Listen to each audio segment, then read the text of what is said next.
गुरुर्देवो महेश्वर गुरु साक्षात् परं ब्रह्म तस्मै श्री गुरुवे नमः। आइए आगे की तरफ पढ़ते हैं। कल हम लोग नवरात्र के बारे में पढ़ रहे थे कि नवरात्र की आराधना में 3 दिवस कैसे तम होता है, कैसे 3 दिवस रज होता है और फिर कैसे 3 दिवस सत होता है। उसी में आगे की तरफ पढ़ते हैं। पुनः प्रसंग को बदलते हुए गुरुदेव ने कहा, मूलतः रावण को राम ने नहीं बल्कि लक्ष्मण ने मारा। कश्मीरी रामायण में यह उल्लिखित है कि समापन राम ने किया है। वास्तव में बाण लक्ष्मण ने मारा था। भगवान राम ने लक्ष्मण से कहा कि अब तुम रुक जाओ, मैंने इसे वरदान दिया है कि तुम मेरे हाथों ही मारे जाओगे। पुलस्त्य ऋषि के यहाँ एक राक्षसी के साथ संबंध होने के कारण रावण का जन्म हुआ था। वह बड़ा ही बलशाली था। पाताल लोक जाकर उसने बहुत वर्षों तक तपस्या की। विष्णु भगवान उनसे उसने वरदान लिया कि मैं आपके हाथों ही मारा जाऊं या मृत्यु को प्राप्त हूं। सीता के विवाह के समय जब धनुष नहीं उठा और भगवान राम ने धनुष को तोड़ दिया तो उसे बड़ा ही खेद हुआ था। उसने समझ लिया था कि भगवान का अवतरण हो गया है। भगवान राम को माला पहनाने के बाद रावण वहाँ गया था और वहाँ गिरे हुए फूल को उसने उठा लिया था। उसने माँ सीता का अपहरण तो किया परंतु माँ सीता का स्पर्श नहीं किया था। आकाश मार्ग से रथ लेकर चला पर वह रथ के साथ साथ चल रहा था, रथ पर बैठा नहीं था।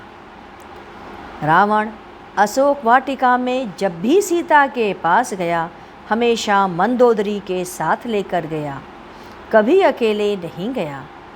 उसने अशोक वाटिका में माँ सीता को रखा जो कि उसके महल से लगभग 20 किलोमीटर की दूरी पर है।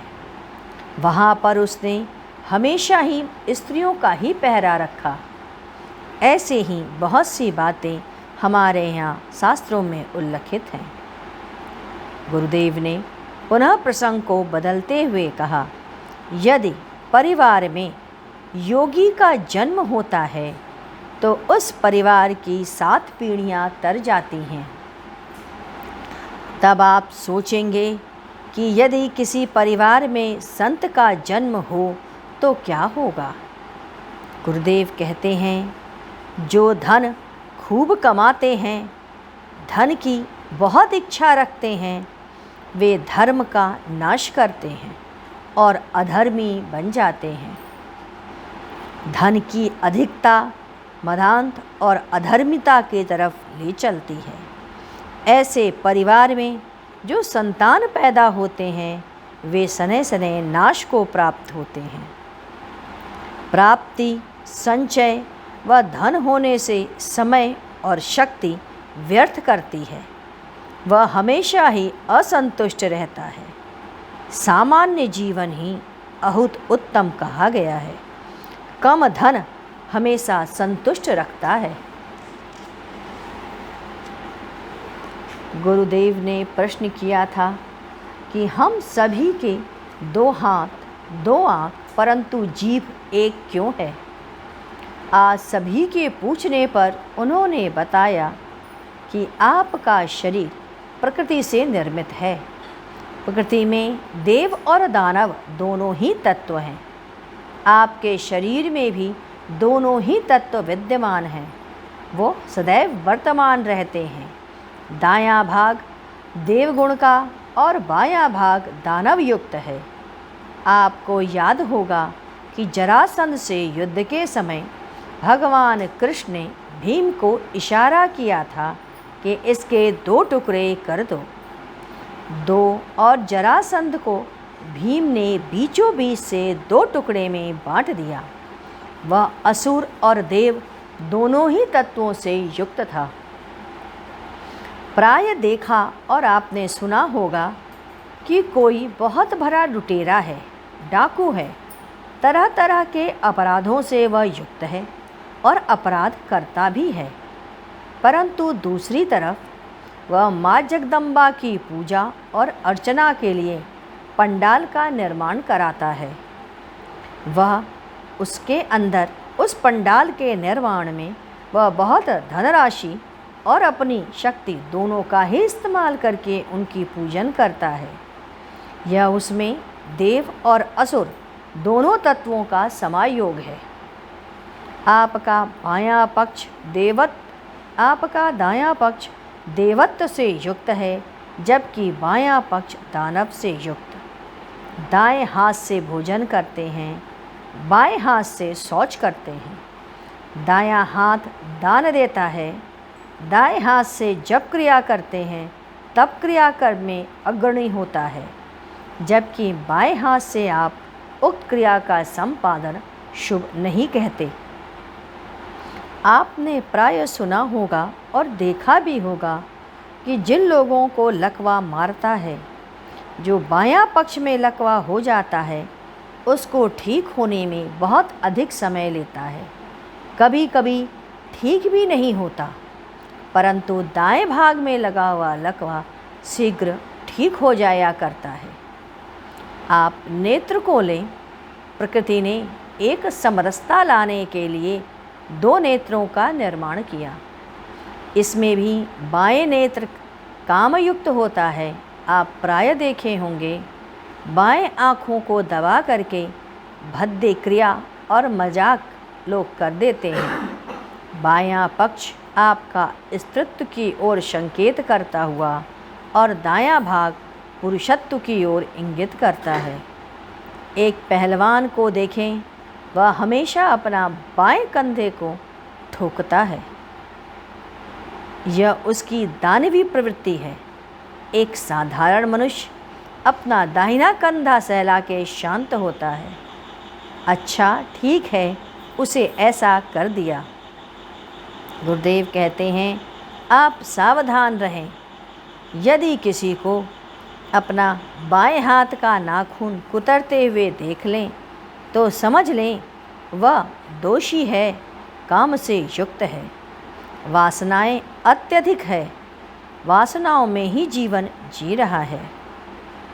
दाहिना अंग सूर्य पक्ष का होता है, जबकि बायां अंग चंद्र पक्ष का होता है। कामी और भोगी होने पर इस चीज़ का इशारा होता है। ईश्वर ने सबसे पहले 2 जीभ का निर्माण किया। अब आप कहेंगे, यह कहाँ की बात है?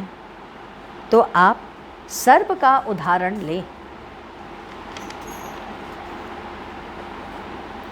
जब 2 जीभ का निर्माण हुआ तो एक ही समय में 2 प्रकार की वाणी निकलने लगी, प्रशंसा और बुराई, आशीर्वाद और पाप, दोनों एक ही समय में निकलने लगा, जिससे बड़ा ही अनर्थ होने लगा।